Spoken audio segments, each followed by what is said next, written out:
Today, other nations are seeking to disrupt our space-based systems and challenge American supremacy in space as never before. For many years, nations from Russia and China to North Korea and Iran have pursued weapons to jam, blind, and disable our navigation and communication satellites via electronic attacks from the ground. But recently, our adversaries have been working to bring new weapons of war into space itself.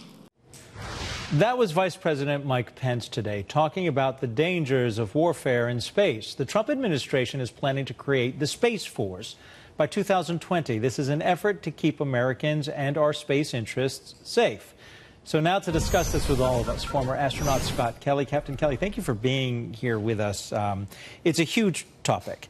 And, you know, the Chinese, I think it was 2007, the Chinese shot a missile and destroyed a dead satellite in space. And there was an alarm then about, okay, what's going to happen? I think critics of the president would say the U.S. doing this is going to militarize space. Are the critics wrong? And do you think that we're taking the right course of action? Because clearly our opponents, and I don't know the better word, are ramping up. Well, if you have the capability to put a satellite into space, you have the capability to do a lot of damage in low Earth orbit or in a higher Earth orbit just by putting debris up there. So it's not, once you get over the technological hurdle of putting something in the space, you can do a lot of damage very easily. My concern is that if we, militarize space in the United States, that's going to encourage other countries to do the same thing. And we've been, very successful over decades having international partnerships for the peaceful use of space. We're part of a lot of these agreements, and to, have another large government bureaucracy to do something that we're kind of sort of doing already. And it's through the Air Force, right? Doesn't there, and Space Command, which was set up in, what, 1982?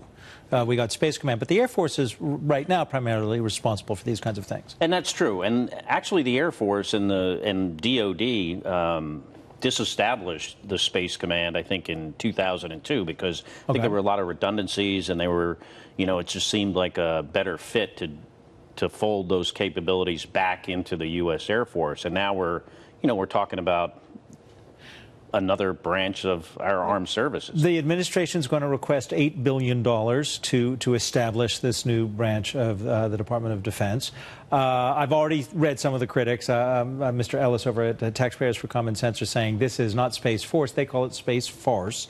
Are we talking about, do you think, a kind of Buck Rogers, space-based, military units, or are we talking about the kind of technology that could be Earth-based to protect our interests? And won't this, though, on the flip side, create an incredible research dividend in the United States? Because most astronauts, aren't they scientists? And, the people involved in creating these systems, there'll be huge investment. Well, your guess is as good as mine, right? I have no idea what the the motivation behind this really is. We already have a capability. We're taking our largest, government agency, our biggest bureaucracy, and we're adding a sixth to that, and it's going to be massively expensive. I think we should, instead of deciding, hey, we're going to do this, why don't we talk about what the advantages and disadvantages, what's the cost? Having been at NASA for 20 years and in the military for 25 in the United States Navy, I never heard of anyone say at any time we need a separate branch of the U.S. military. And for this to be, proposed by, one person doesn't seem to have a lot of buy-in for that kind of cost. Congress doesn't seem yet to have bought in. Congress has to say yes, not only to the funding request, but that they would indeed follow this. And in the last funding round, they didn't fund it.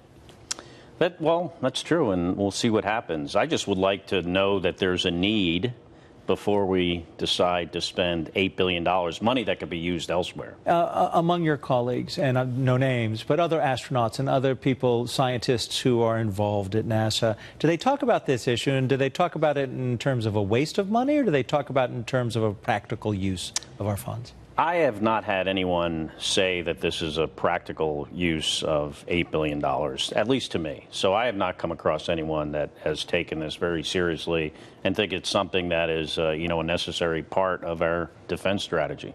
All right. Captain Kelly, I appreciate your being here. You have the coolest job on the planet, and, well, not on the planet. Yeah. Part of it was off of the planet. Not anymore. I'm retired. It's all right. You get to talk about it. The rest of us, we get to watch you talk about it. But thank you for being here on Fox Business Network. Thank you.